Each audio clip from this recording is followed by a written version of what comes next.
Matatagalan pa ang recovery ni Pinoy skateboarder Rydel Abarico mula sa nakuha niyang injury sa tuhod sa nakaraang downhill skateboarding and street luge world championships. Ang detalye sa ulat ni Bernadette Hinoy.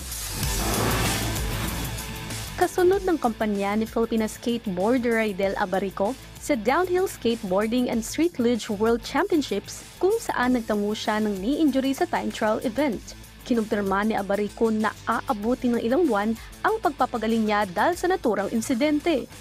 Pag nakita sa x-rays, I fractured my fibula. So, yun, sabi ng doctor, it will take months. Nilinaw din ng kampo ni Abarico na handang tumulong ang Philippine Olympic Committee para mas mapadali ang recovery ng skateboarder star. Aminado rin siyang nakaramdam siya ng matinding pressure lalo't mismong sa bansa ginanap ang torneo.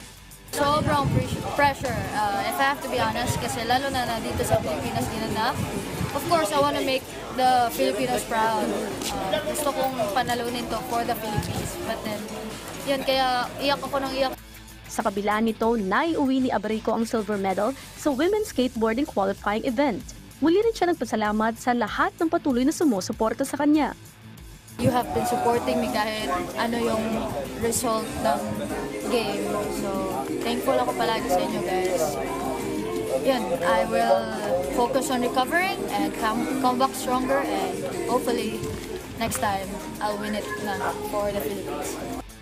Bernadette Hinoy para sa Pambansang TV sa Bagong Pilipinas.